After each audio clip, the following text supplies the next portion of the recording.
All right. Well, good morning, everyone. Thank you for joining us for another edition of our weekly podcast video series. I'm not even real sure what we call it, but we call it the Real Estate Backstory. And so every week, every Monday morning at 8:30 or 9, we kind of go through what's going on in the real estate world. And that's why we call it the Real Estate Backstory. It's kind of the soft underbelly of the real estate world.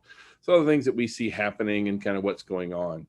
So my name is Alan Rich. I'm the managing broker at Max One Realty and Realtor Partners, and my partner will be joining me here in just a few minutes. But so you're stuck with me for just the first few minutes here. So as far as what's going on this week, we've got quite a few things happening with continuing education this week. So we have weird contract forms on Tuesday. On Wednesday, we have how to bulletproof your contracts with our very own Keisha Kennedy. And then on Thursday, we're doing 1031 real estate exchanges, and that's going to be at our airport location as well as it's going to be online on virtual. So, and as a matter of fact, we're going to be having John Mangum here from Starker Services will be joining us here in just a minute, and we're just going to kind of talk to him about 1031s. Are they still going to be uh, that's one of the things that's in the president's plan is to limit 1031. So how's that going to impact the real estate world, investors, and that kind of stuff? So it's going to be a really good discussion to have. So I am going to not going to. I also wanted to point out that Tuesday, tomorrow, at, sorry, at 11 o'clock, from 11 to 2, we have our Newnan grand opening. And so we're very, very excited about and we kind of been waiting for COVID to abate and then to finish up all the little bits and bobs. So we moved our Newnan office we're in the public shopping center over there now. And so we're having our grand opening Tuesday from 11 to 1 or 11 to 2. I'm sorry. We're going to have a 65-inch TV. We have a bunch of vendors coming and they have a lot of cool things. We're having lunch and we have free agent headshots. So you always need an updated headshot. And so so we have a photographer coming in and they're going to be doing agent headshots. So please join us Tuesday or tomorrow from 11 to 2 and get your headshot knocked out as well, kind of thing. I kind of wanted to start off this week with talking about real estate burnout.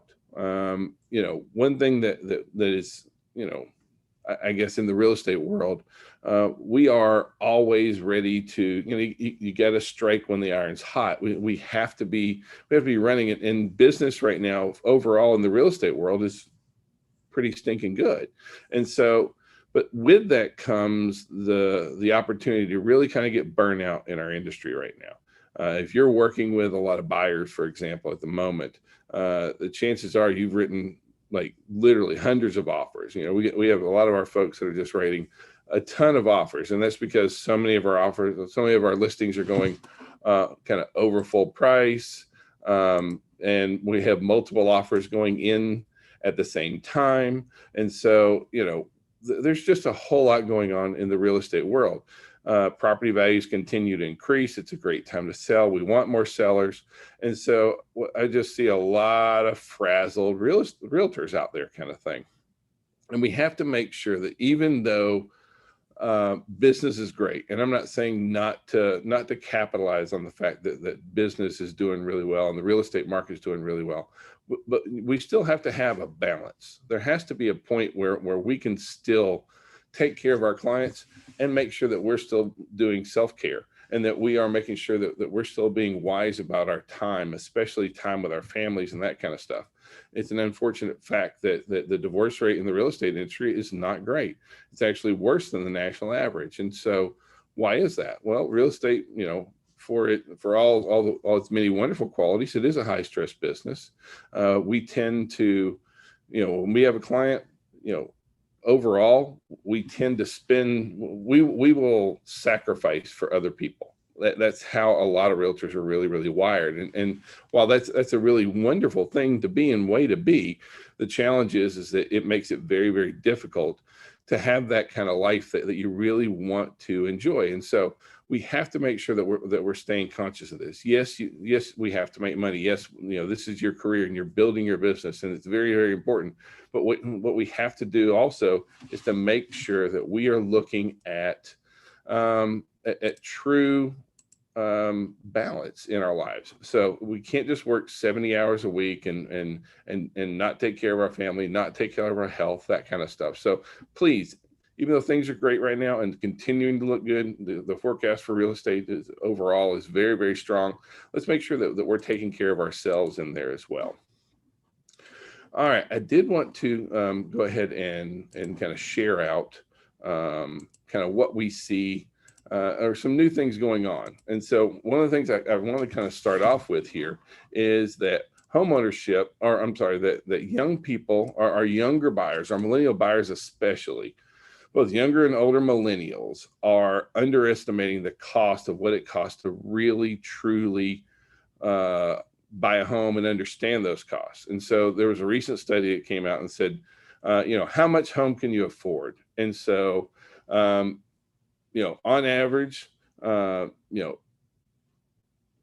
all people underestimated their potential buying power by $78,000. So thinking that they missed how much that price point is by almost 80 grand.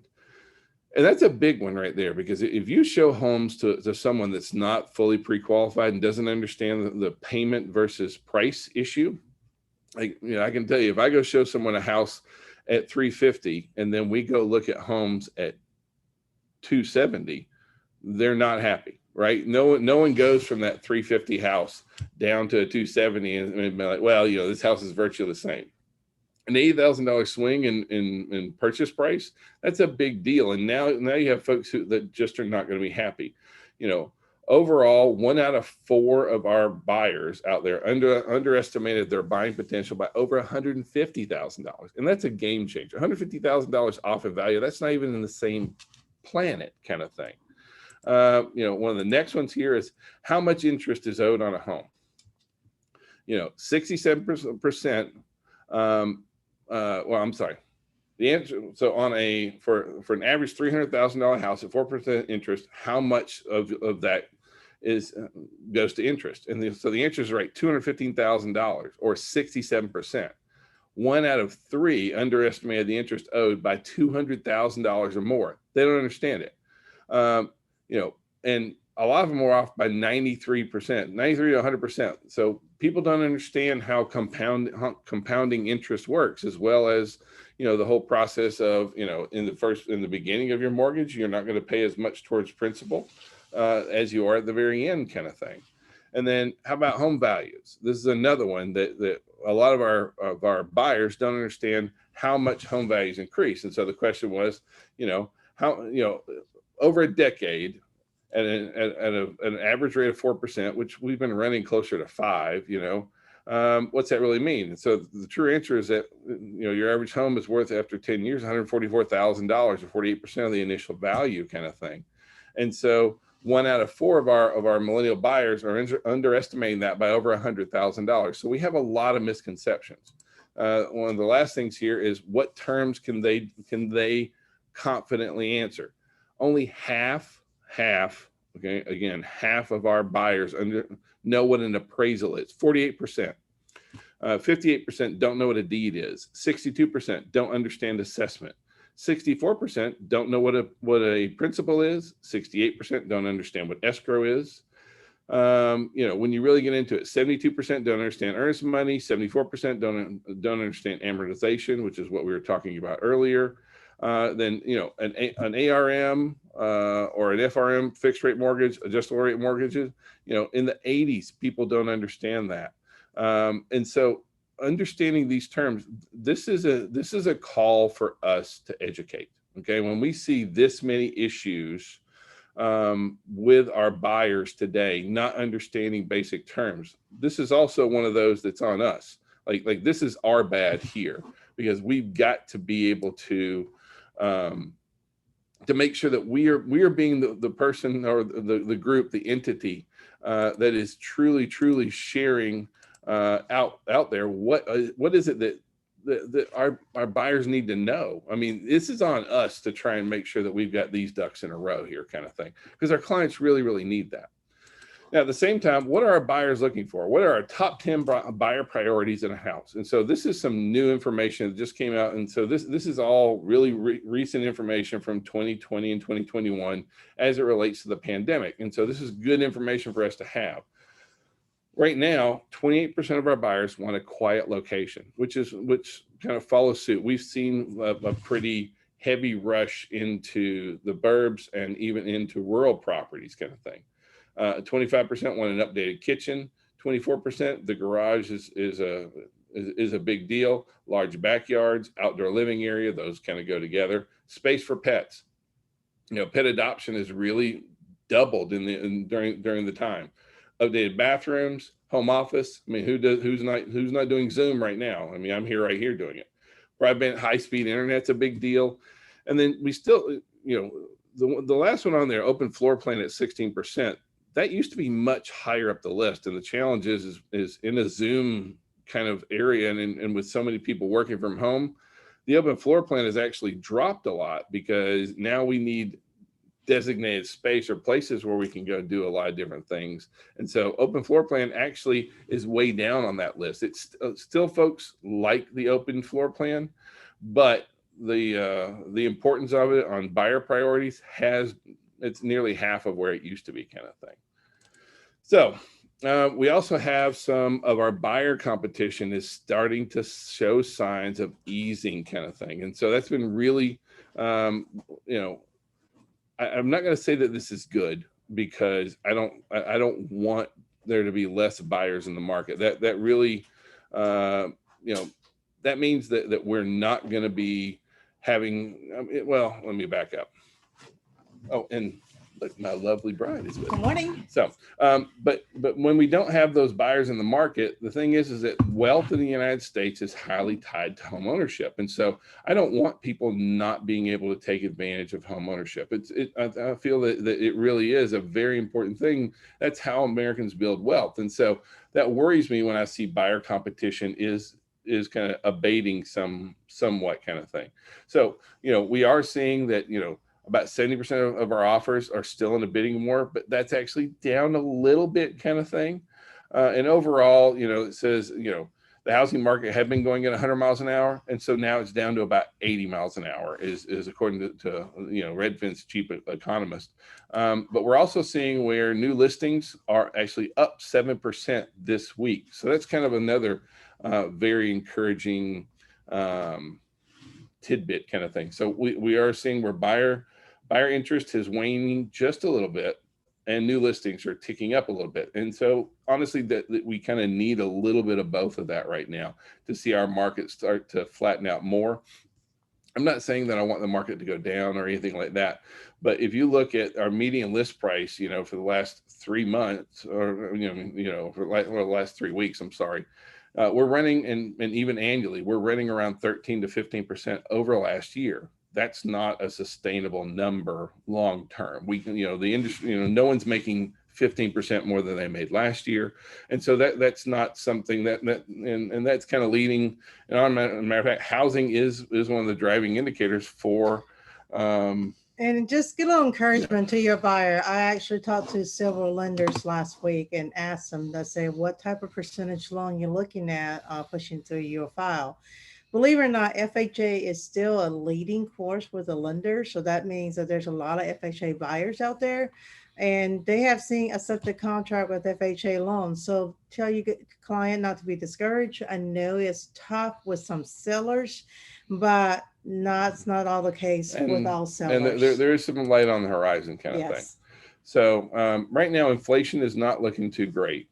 Our inflation rate and our consumer price index has risen more than in the past 11 years. It's the fastest rate in 11 years. And so inflation, as well as our consumer pricing, is a lot of that's tied to labor as well at the moment. But even things like home appreciation, what we got going on with lumber prices and construction materials and all that kind of stuff, all that is leading to consumer price index going up and that kind of thing. And so at the same time, this past week, the Fed had their monthly meeting. And so overall, they are keeping things as it were, but they hinted at 2 rate hikes coming in 2023. And while that seems kind of far off, you understand that the markets start planning for these things way ahead kind of stuff. And then they also started looking at their bond purchasing. And that's the one that's going to that's going to affect us most directly because right now the Fed is buying a lot of 10-year Treasury. And if you put the 10-year Treasury and interest rates side by side or on top of each other, they follow exactly. And so if the Fed starts tapering off the buying of the 10-year Treasury, then we're going to see those long-term, Interest rate and going we're up. going to see interest rates going up, kind of thing. And so overall, the Fed, they scared the markets a little bit, but they immediately rebounded, kind of thing. But they think that the tapering is going to happen sooner rather than later, kind of thing.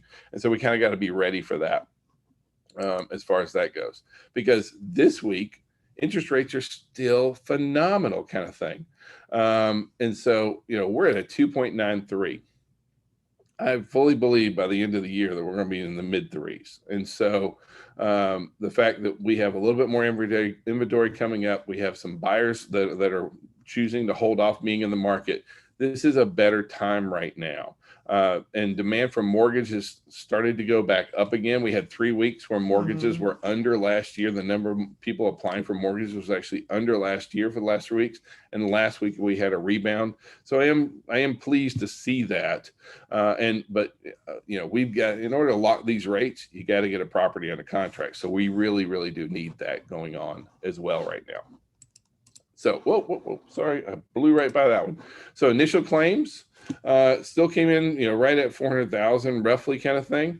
But we are starting to get the realm Unemployment, of that's jobless oh yeah, I'm sorry. claims. Unemployment, yes, that is important. So our initial claims are getting much more to what our economists are calling a normal range. And so as this continues to improve, this is another reason that might affect some of the Fed's policy on that kind of thing as well. Housing starts rose 3.6%. And what I want to point out here is it rose to an annual rate of 1.572 million. Basically, we can build 1.5 million homes a year, kind of thing. And what does that mean for our overall housing market, kind of thing? Because one thing that we see some buyers moving out of the market. We see continuing prices, and always we're hearing the question: is this a bubble? Is it going to burst? Is things going to happen? And I want you to know that really I'm not going to say it can't, but I don't see how it could. And what I mean by that is if you look at overall number of homes that we can build, it takes 2 years to build a lot out from just raw land until you can put a house on it.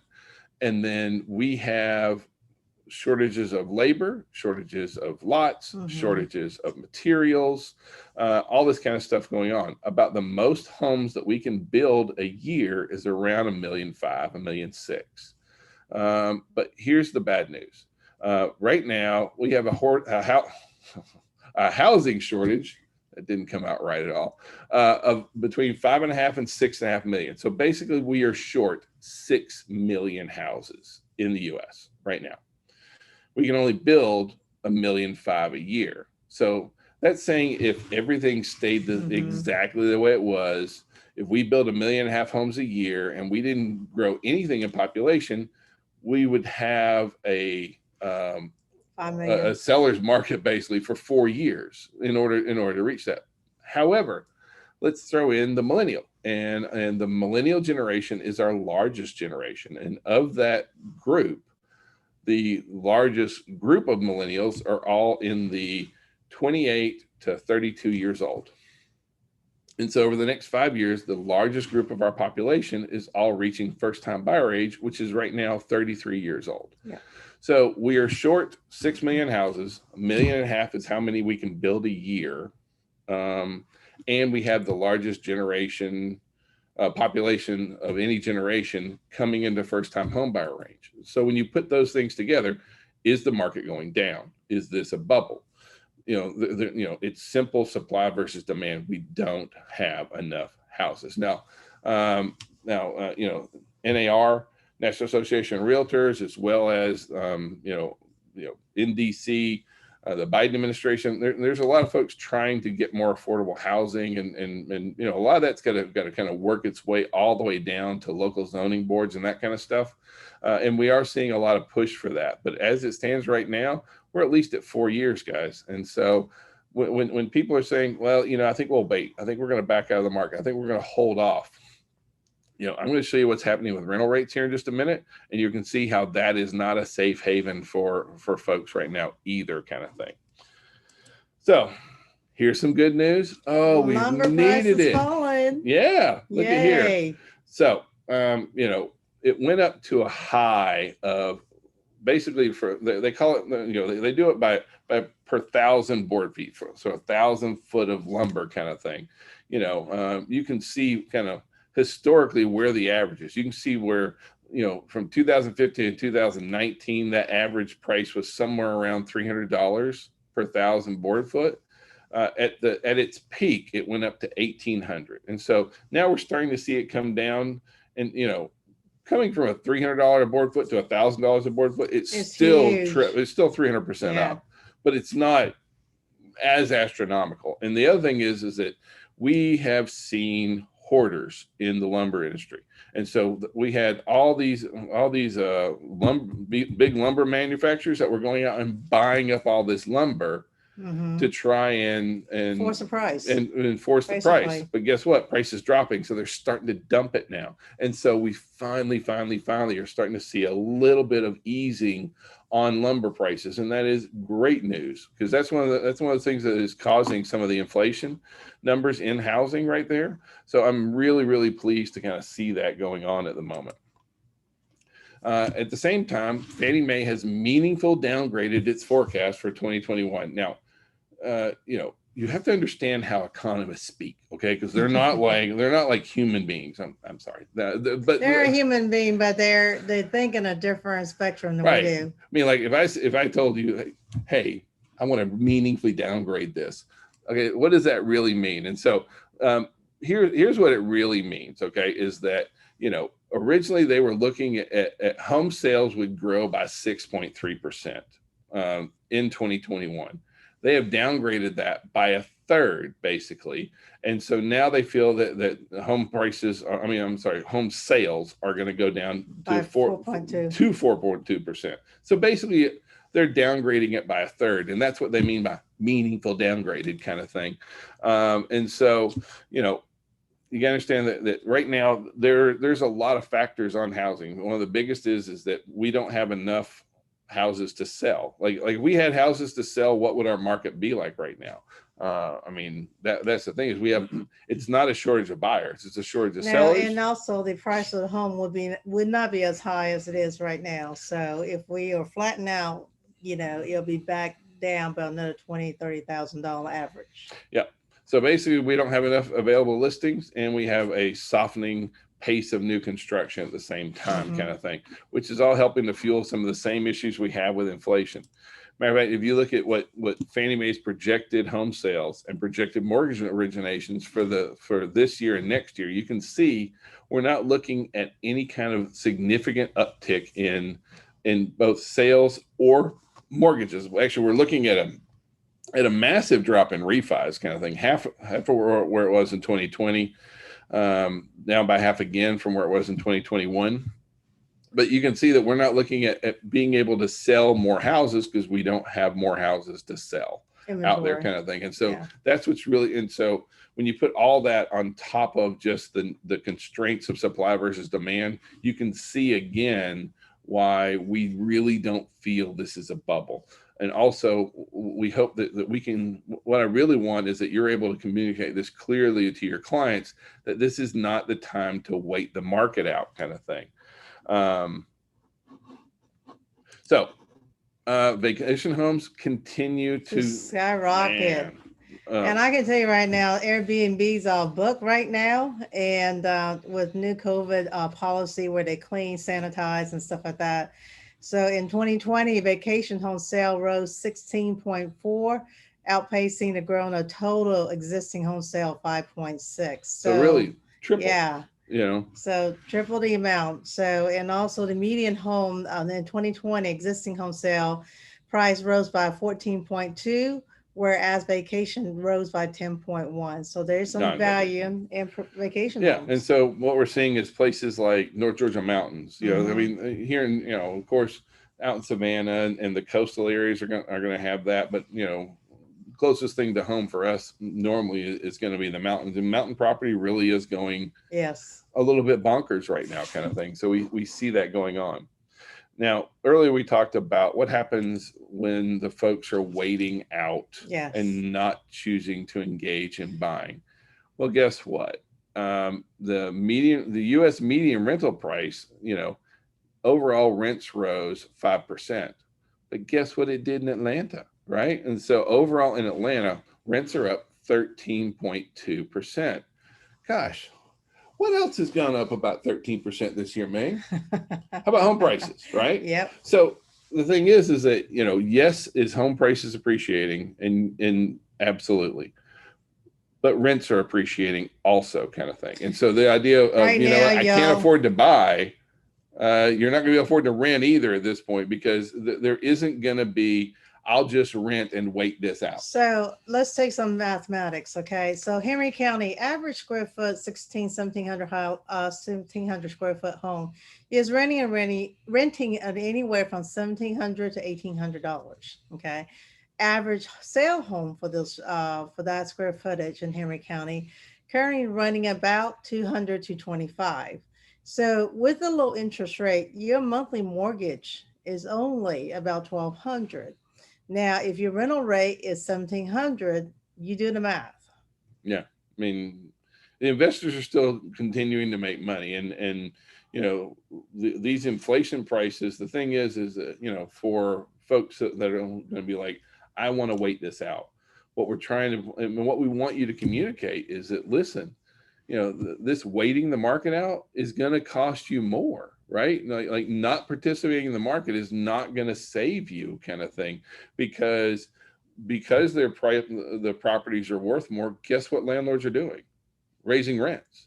And then there is such a demand for rentals, because when we talk about overall those household numbers and the millennials moving into the first time buyer range, we're talking about households. We're not just talking about buyers. And so there's not enough rentals to be had out there either. So rental prices, and actually the prediction is that rental prices is actually going to outpace home sales appreciation. So I realistically see home prices leveling off in the fall and in the winter this year. I don't think it's going to go down by any means, but I think we're going to be much more in that, 5 to 7, maybe 8% range, which is much more doable as we move forward than these 13 to 15% ranges. So at a 13% median increase,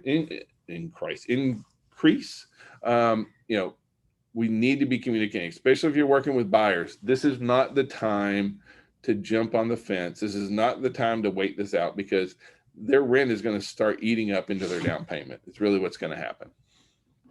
So, while we were talking about the building and lumber prices and that kind of thing, but you understand that this isn't just a handy little tidbit here, kind of thing. Our typical home in the U.S. is turning 40 years old. And so you can see that, nearly 38% of our homes, a third of our homes were built before 1969. Right.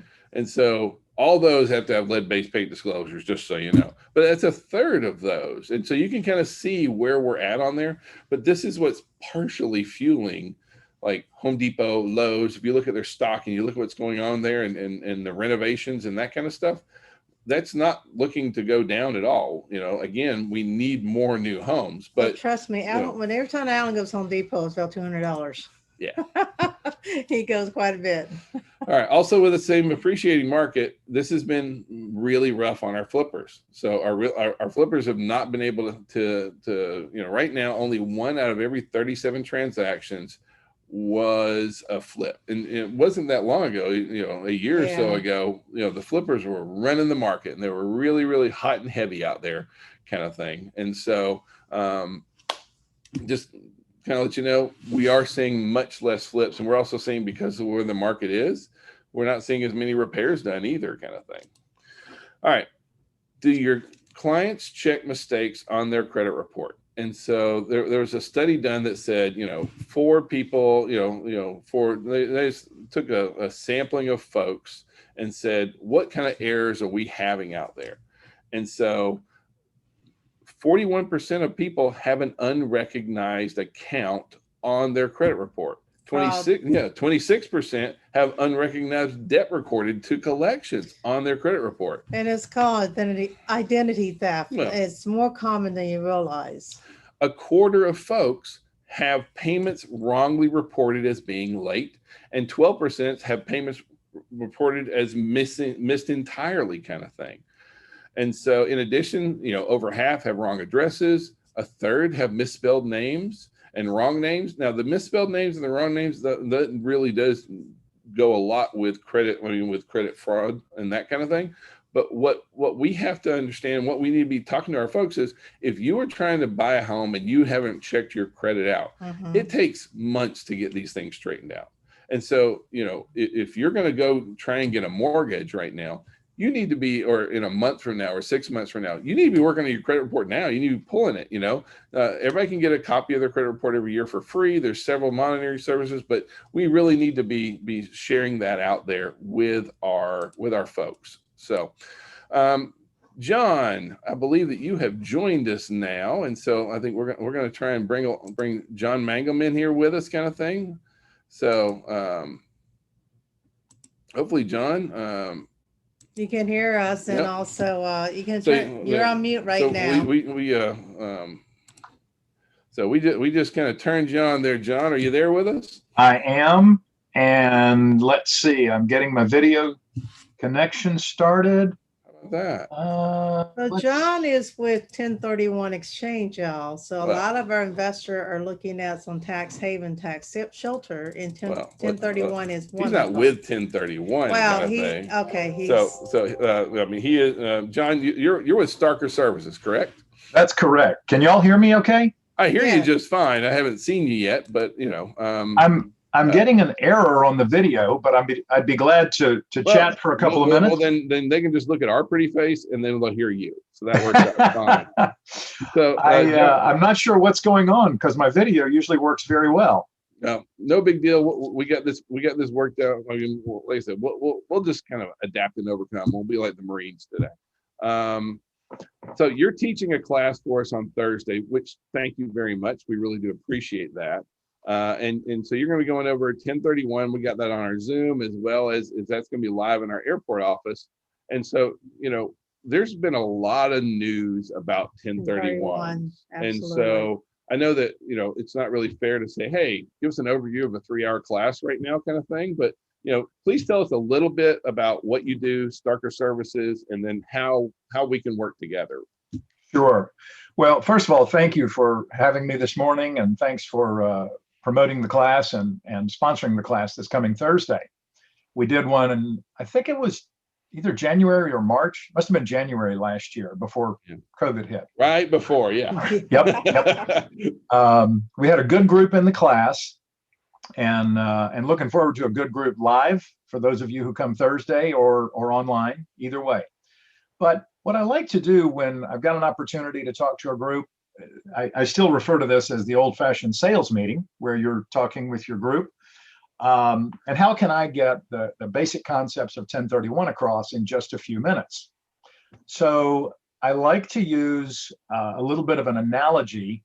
To build a house, you have to pour a foundation, then you have to build a framework. You frame the house, you put a roof on it, and then you put the walls on, and then you do the interior.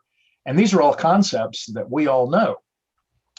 Those of us that work in the real estate industry, especially residential. So when I talk about 1031 exchange, I start with a framework, and there are 4 essential elements. If I have 60 seconds or 10 minutes, the 4 essential elements about 1031 exchange are, it's about saving taxes. Well, we kind of know that, but we're talking about saving taxes, both federal and state. This is a federal tax law. 1031 is a section of the IRS code, and it's applicable in all 50 states. So this is one of the programs that I can do literally anywhere in the country.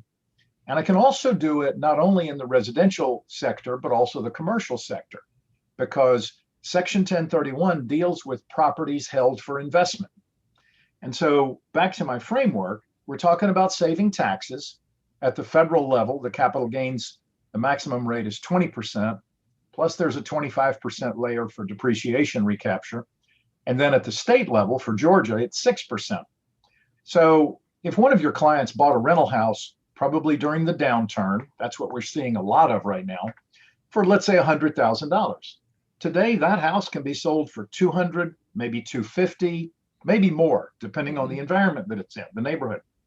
So if you look at that 250 minus 100, that profit of 150,000, and we'll do the example, we'll break it out during the program on Thursday. But the resulting tax bill can be in excess of $40,000. And that's a pretty significant expense. I'm sure many of y'all have to deal with the questions that your clients or potential clients would ask you when you go to list a house. You're going to sell this house for 250, and I'm going to pay you how much? And they're doing the math on the commission, right? The first calculation we all learn when we go to real estate school. And of course, the agent doesn't get all that. There are two sides, and there's the brokerage firm, and it's a lot more complex transaction. But if you do the math on a 250 house, which all of y'all know how to do that math, we learned that on day one in real estate school, and you say the tax bill could be over $40,000, that's 3 times more than what the commission would be. But the poor client doesn't know he's going to get hit with that till next April when he has his tax return done. Mm-hmm. So back to the essential elements of 1031. And what does it mean for real estate agents? If you're working with an investor and we're talking about investment property, think rental houses. Keep it simple for a couple of minutes. It's not important that you become fluent in discussing the tax code, no more so than you need to be fluent in explaining real estate law. You need to know your way around a contract, and you need to know a few key points on 1031. 1031 is about saving taxes. And the most important thing you can do for your clients is to let them know that there's a way to save taxes when they sell investment property. And of course, send them to their CPA for the calculation. Nobody wants to pull out the calculator and try to do the tax calculation for their clients, right? Plus, it's a lot of fun. Yeah. So when we talk 1031, my approach is, how do I present 1031 for the real estate agents to then be in a confident position when they mention it to their clients? They're not going to go into the rules, the regulations, the private letter rulings, and all the rest of that. They're going to talk about tax savings, investment property, done in a time period. That's the third essential element. When somebody sells an investment property, if the closing were to be today, from the closing, you've got 45 days to identify replacement property and 180 days to acquire it, to close on the new property. So a 1031 is really a sequence of selling a property and buying a replacement and linking those two transactions together with the appropriate documentation. So what we've got is investment property, tax savings, time period, that's 3 out of 4, and the last element is equal or greater value. So when we talk about a 1031 on a $250,000 sale, to totally defer the taxes, you've got to acquire a replacement property of $250,000 or greater. Mm-hmm. Now, a strategy I see in today's market, if somebody goes out and finds a good deal, a killer deal, it's the right property and it's 225, let's say, it's better to do a good deal. You don't void the exchange. You just pay a little bit of tax on the differential. Mm-hmm. So when you're shopping for replacement property, you can shop a little below your number, and of course, anywhere you want to go above the number. So to break down 1031, to give you a glimpse of what 3 hours will get you plus CE credit on Thursday, investment property, tax savings, time period, and equal or greater value. And those are the nuggets that I invite you to, whether you jot them on the back of your business card, or however you present them. But if your client is selling a rental property, you can tell them those 4 things without treading into the dangerous waters of tax analysis or interpretation of the code section or anything like that. So on Thursday, when we do this, we're going to bring in more strategies. We're going to bring in some actual examples. And I'm going to give you some more language that you can use when you're communicating or when you're farming your territories. One of the examples that I like to use, and y'all have all done this, but you send emails or letters or postcards out to people whose mailing address doesn't match the address of the property. Generally, that indicates it's investor owned when you got an out-of-state owner. Well, what if you send them a postcard that said, how would you like to pay 0 taxes when you sell this property? Might that get their attention? And aren't the postcard campaigns designed to make your phone ring, ultimately to bring you a listing, ultimately to bring you another sale? In today's super tight market, the ability to talk just a little bit about 1031 exchange may well bring you another listing this year. Well, the other thing I really like about this is that, you know, this is one of those where knowledge is power. You know, not a lot of agents are very comfortable speaking about 1031s and knowing what 1031s are. And so one, we can offer a whole new set of services.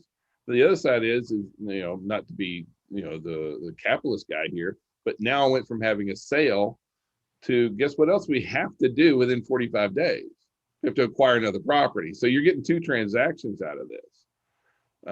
And so, you know, I love 1031s personally. I appreciate your comment.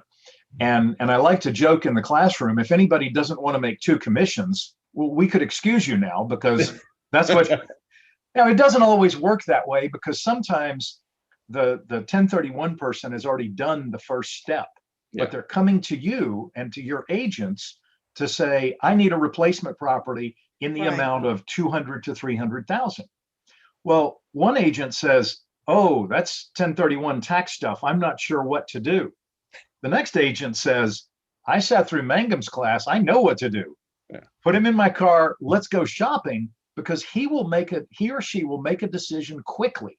He's got 45 days to identify and ideally put that thing under contract. So there's not a lot of time wasting going on. Hey, can I ask another question, you know, that's a little bit more, I guess, timely? So President Biden doesn't seem to like 1031s. Like what's the future of 1031s? How's that gonna, you know, are you guys, I mean, I know there's a lot of things going on, but is this a concern for you? Well, I'm the guy that can make lemonade if all you give me is lemons. And I've made a good living for over 30 years working in the 1031 business. The current proposal, the current language suggests that the maximum capital gain that a taxpayer can defer is $500,000. Okay. Now, we don't know yet whether that's in 1 year or 1 lifetime or 1 transaction.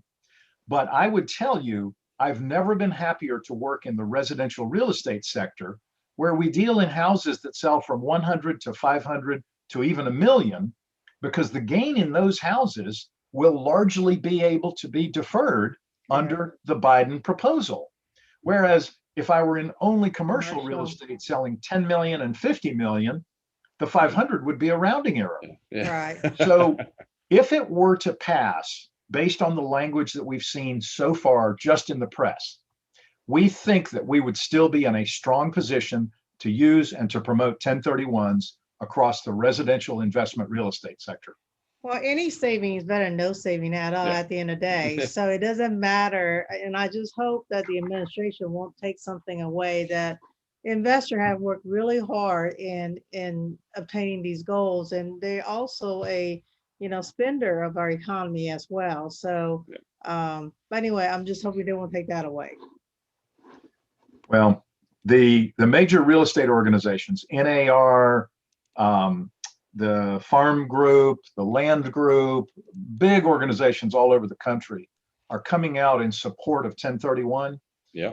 And what we know from watching past tax acts and past tax law changes is that it's not over until both sides can agree on what it's going to be. So, you know, there's chatter about the capital gains rate going up. If so, that will make 1031 more valuable. There's chatter about limiting 1031 exchanges, but until we see what the final plan looks like, I don't want to be making decisions on what the future might hold. Yeah, I wasn't trying to do that to you. So, yeah. But John, thank you so much for joining us this morning and kind of throwing a little teaser out there. I think that you kind of helped to explain kind of what you're going to be going over on Thursday. But I want agents to know that this is a big deal, and having, you know, understanding how 1031 works and having that in your toolkit to work with with buyers, sellers, investors, that's a great, because sometimes I've seen where even listing agents, like, we'll send over a contract that is a 1031 and they freak out. They have no idea what am it I is. supposed to do? Like, what is this? What am I supposed to do? I'm sure the seller or buyer you has have a nothing to worry 1031. about from the seller point of view, kind of thing. But they don't know that kind of stuff. Well, And there's just a specific language that needs put in contract, and that's it. Typically, you guys supply the language, and as a note, basically a notice, and we move forward like a regular transaction. So these kind of things are important for us to know. So thank you again for teaching on Thursday and for keeping us in the know. Anything else that, give us a little shout out. How if somebody needs to talk to you about 1031s, how do they get in touch with you, John? Thank you. Between now and Thursday, and of course after Thursday, you can email me at jmangham, MANGHAM, at Starker, STARKER.com. Or I'll give you a resource that's valuable all day, every day, 800-332, and you know the last four digits, right? 1031. 800-332-1031. It works. And whether you reach me or whether you reach somebody in my headquarters office, we've got a team available to answer the questions, talk you through it. At the end of the day, and if anybody's waffling about coming to class on Thursday, obviously you're going to get the credit hours, and that's good. You may wind up with an additional transaction later this year, and that's even better. But to find out that 1031 is as easy as writing a contract, which is what you do all day, every day, and writing a second contract and collecting 2 commissions, I'm going to put it in terms that you can use when you walk out the door. Somebody in the classroom will call somebody because they know an investor who's getting ready to close a sale. All right, John. Well, good stuff. Thank you very much. We sure appreciate you. Thank you. And I will see you guys on Thursday. Sounds great. Take care. Take care. All right. Well, we sure do appreciate John being with us. So we're wrapping up with, if you need a little bit of me time afterwards, you can find us at max1.rock/chat.